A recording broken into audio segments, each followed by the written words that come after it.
नमस्कार दोस्तों, मैं दीपक शर्मा अंग्रेश आपका स्वागत करता हूं द लीगल चैम्बर में। अब दोस्तों, आज की वीडियो में मैं काफी बड़ी जानकारी आपको देने वाला हूं। देखिए, कुछ लोग जमीनें खरीदना तो चाहते हैं, पर जो वहां पर भारी भरकम स्टैंप ड्यूटी देनी पड़ती है, उसको लेकर घबरा जाते हैं।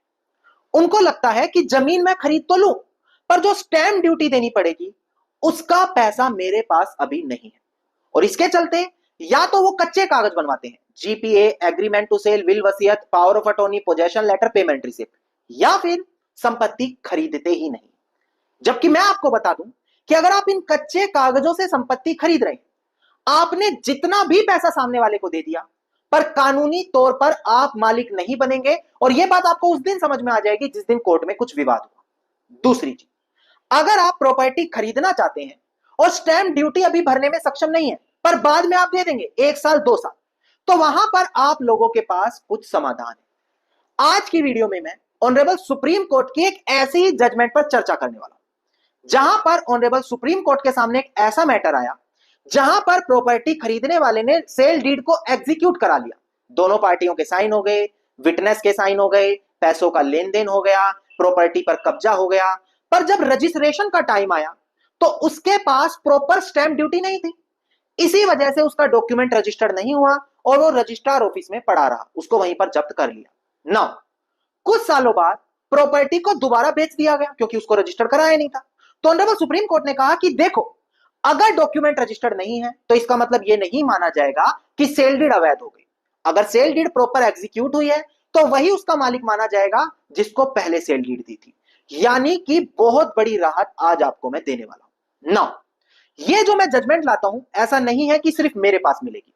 ऑनरेबल सुप्रीम कोर्ट समय समय पर संपत्ति से खरीदने से जुड़ी, संपत्ति बेचने से जुड़ी, स्टैंप ड्यूटी से जुड़ी अनेकों जजमेंट देता रहा है, जो आपको ओपनली अवेलेबल नहीं हो पाती, यूट्यूब या कहीं और नहीं मिल पाती। पर इसका समाधान मैं आप लोगों के लिए अब लेकर आ गया हूं। वीआईपी व्हाट्सएप ग्रुप, ये एक ऐसा व्हाट्सएप ग्रुप है जहां पर आप लोगों को हर एक लेटेस्ट जजमेंट मिलने वाली है, जो संपत्ति की खरीदनी बिक्री, सेल डीड, स्टैंप ड्यूटी, हर चीज को कवर करेगा। यहां पर सबसे पहले हर एक जजमेंट को सिंपल लैंग्वेज में एक्सप्लेन किया जाता है। इसके बाद हर एक जजमेंट की जजमेंट कॉपी मिलती है ताकि खुद आप समझ सके कि कोर्ट ने एक्चुअली बोला क्या। चाहे आप कोई एडवोकेट है, आपको पता होगा लेटेस्ट जजमेंट कितनी इंपॉर्टेंट है, या आप एक कॉमन इंसान है, तो भी आपको पता होना चाहिए कि लेटेस्ट जजमेंट आपसे जुड़ी आपके पास होनी चाहिए, क्योंकि ये सारी चीज सिर्फ इसी वीआईपी व्हाट्सएप ग्रुप में मिल रही है। अगर आप इसको ज्वाइन करना चाहते हैं तो मात्र 999 रुपए आपको 1 साल की फीस देनी है। इसके बाद आप सारी सर्विसेज बिल्कुल फ्री लेंगे। तो तुरंत वीडियो के डिस्क्रिप्शन में जाएं, जाकर वीआईपी व्हाट्सएप ग्रुप जरूर ज्वाइन करें, क्योंकि अभी भी 2 से 3 मेंबर बचे हैं। इसके बाद 100 मेंबर पूरे होंगे और ग्रुप का प्राइस बढ़ाया जाएगा। नाउ अब हम बढ़ते हैं अपनी आज की वीडियो की ओर। यहां से मेन वीडियो शुरू होती है। अब देखिए दोस्तों, जब कभी भी किसी संपत्ति को खरीदने की बात आती है तो सेल डीड एक ऐसा दस्तावेज होता है जो हर जगह पर इस्तेमाल होता है। कई बार यह देखने को मिलता है कि एक व्यक्ति सेल डीड कराने के लिए जो भारी भरकम स्टैंप ड्यूटी होती है उसको पे करने से बचता रहता है। कई बार स्टैंप चोरी कर लेता है, कई बार कच्चे कागज बनवा लेता है, जीपीए, विल, वसीयत, कई बार कोर्ट में कोई झूठा मुकदमा डालकर अपने नाम पर डिग्री ले लेता है। जबकि मैं आपको बताऊं कि अगर आपके पास प्रॉपर डॉक्यूमेंटेशन नहीं है और उसके दौरान कोर्ट में केस हो गया, कोई लड़ाई झगड़ा हो गया, तो आप अपनी जमीन से हाथ धो बैठेंगे। अगर आप ट्रांसफर ऑफ प्रॉपर्टी एक्ट का सेक्शन 54 देखते हैं तो साफ शब्दों में कहता है कि कोई भी ऐसी प्रॉपर्टी जिसकी वैल्यू 100 रुपया उससे ज्यादा है, केवल रजिस्टर्ड डीड ऑफ कन्वेंस बनाकर ही ट्रांसफर होगी। सेम चीज रजिस्ट्रेशन एक्ट 1908 के सेक्शन 17 में बोली गई है कि 100 रुपया उससे ज्यादा की वैल्यू की प्रॉपर्टी के राइट ट्रांसफर करना चाहते हो तो डॉक्यूमेंट का रजिस्टर करवाना जरूरी है। अब आप लोग कहेंगे सर रजिस्टर्ड हम करा ले, हमें क्या दिक्कत है, पर इतनी भारी भरकम स्टैंप ड्यूटी कैसे दें, और अगर हम नहीं देंगे तो हम मालिक ही नहीं बनेंगे। जी नहीं दोस्तों, ऑनरेबल सुप्रीम कोर्ट का काफी बड़ा निर्णय आ चुका है। अगर आप वीआईपी ग्रुप में होते हैं तो आपको यह बताने की जरूरत ही नहीं पड़ती, पर आप वहां नहीं है इसीलिए मैं इस पे वीडियो बना रहा हूं। पहले एक बार डिस्प्ले पर देखकर ध्यान दें, मैं केस टाइटल आपको क्लियर करूं। देखिएगा दोस्तों, डिस्प्ले पर देखिए, केस टाइटल है कौशिक प्रेम कुमार मिश्रा, जो यहां पर अपीलियंट है, versus kanji Rawadiya and another, जो यहां पर रिस्पोंडेंट है। सिविल अपील नंबर है 1573 ऑफ 2023 और डेट ऑफ जजमेंट है हमारी 19 जुलाई साल 2024।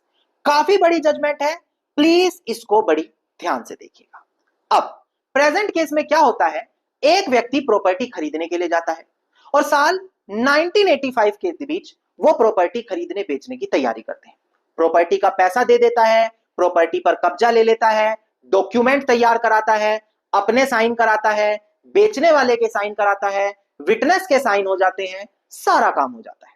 फिर उस डॉक्यूमेंट को रजिस्टर्ड करने के लिए रजिस्ट्रार कार्यालय में लिया जाता है, पर वहां पर स्टैंप ड्यूटी नहीं दी जाती, जिसके चलते उनका वो डॉक्यूमेंट वहीं पेंडिंग रह जाता है, उसको जब्त कर लिया जाता है। गौर करने वाली बात क्या है कि उसी व्यक्ति का प्रॉपर्टी पर कब्जा बना हुआ है। इसी बीच साल 2010 के आसपास जो वो व्यक्ति था जिसकी वो पहले जमीन थी, वो उस प्रॉपर्टी को किसी तीसरे इंसान के नाम रजिस्टर्ड सेल डीड कर देता है। अब ध्यान दें, पहली सेल डीड पेंडिंग पड़ी है, रजिस्टर्ड नहीं हुई, बाद में रजिस्टर्ड सेल डीड हो गई। नाउ इस चीज को लेकर कोर्ट में केस चलता है। यहां पर क्वेश्चन यही आता है कि पहली जो सेल डीड थी रजिस्टर्ड नहीं थी, बाकी सारा प्रोसेस हो गया था, प्रॉपर तरीके से एग्जीक्यूट हुई थी, सिर्फ रजिस्टर्ड नहीं थी। पर जो बाद वाली है उसमें सिर्फ कब्जा नहीं लिया, बाकी proper stamp duty, registration, execution, witness के साइन, सारा काम हो गया। तो आखिरकार किस डॉक्यूमेंट को वैलिड माना जाए? नाउ ये मैटर अपील होता होता ऑनरेबल सुप्रीम कोर्ट जा पहुंचा। प्लीज बड़ी ध्यान से देखिए सुप्रीम कोर्ट ने क्या कहा।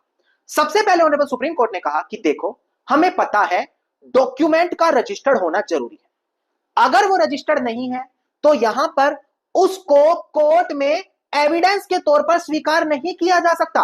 रजिस्ट्रेशन एक्ट 1908 का सेक्शन 49 पढ़िएगा, यही बात बोलता है।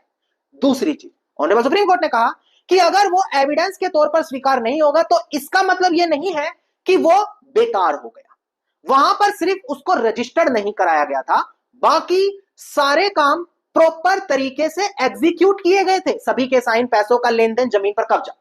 और अगर जो संपत्ति को खरीदने वाला था 1985 पहला व्यक्ति, वो आज भी जाकर जो स्टैंप ड्यूटी में कमी थी उसको पे करके उसको रजिस्टर्ड करा लेता है, तो उस डॉक्यूमेंट की आज भी उतनी वैल्यू मानी जाएगी। दूसरी चीज, जिस दिन 1985 में उस डॉक्यूमेंट को एग्जीक्यूट किया गया था, मतलब उस पे दोनों पार्टियों ने साइन करे, पैसों का लेन देन हो गया, जमीन पर कब्जा दे दिया गया, विटनेस के साइन हो गए, उसी दिन संपत्ति को बेचने वाले का अधिकार खत्म हो चुका था। हां, खरीदने वाले की गलती है, रजिस्टर्ड नहीं कराया, पर इसका मतलब यह नहीं है कि संपत्ति बेचने वाले का दोबारा अधिकार आ गया। और अगर 1985 में उसका अधिकार खत्म हो गया तो कैसे वो 2010 में दोबारा इसकी रजिस्ट्री कर सकता है? वो तो कानूनी तौर पर स्वीकार्य नहीं है।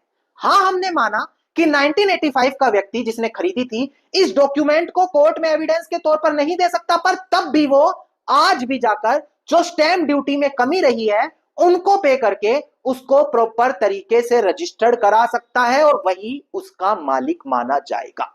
नौ, यहां पर दो बड़ी चीजें। पहला कि अगर आप ये सारा प्रोसेस कर लेते हैं, कब्जा ले लेते हैं, साइन वगैरह ले लेते हैं, पैसों का लेन देन कर लेते हैं, तो आप कुछ समय बाद भी उसकी स्टैंप ड्यूटी देकर प्रॉपर रजिस्ट्री करा सकते हैं। पहला फायदा ये होगा। दूसरा फायदा, उस प्रॉपर्टी को कोई बार बार नहीं बेच सकता। यहां पर साफ बोला गया, जो पहला व्यक्ति है उसी को मालिक माना जाएगा। जो धोखाधड़ी हो रही है, दो दो तीन बार बेचना, उस पर रोक लगने वाली है। धन्यवाद दोस्तों। उम्मीद करता हूं वीडियो में मिली जानकारी आप लोगों के लिए बेहद ज्यादा लाभदायक साबित होगी। वीडियो में मिली जानकारी अगर आपको अच्छी लगी, वीडियो को लाइक, शेयर और कमेंट जरूर कीजिएगा। सभी वीआईपी ग्रुप्स के मेंबर को मैं बता देता हूं, क्योंकि हमारे व्यूअर्स भी हैं वो, कि इस जजमेंट की कॉपी हम वीआईपी ग्रुप में दे देंगे। और अगर आप इसी प्रकार की महत्वपूर्ण जानकारी रोजाना पाना चाहते हैं तो चैनल को सब्सक्राइब करके नोटिफिकेशन बेल आइकन जरूर दबाएं। और दुनिया के या देश के किस कोने से आप हमारी वीडियोस देखते हैं, कमेंट सेक्शन में जरूर लिखिएगा।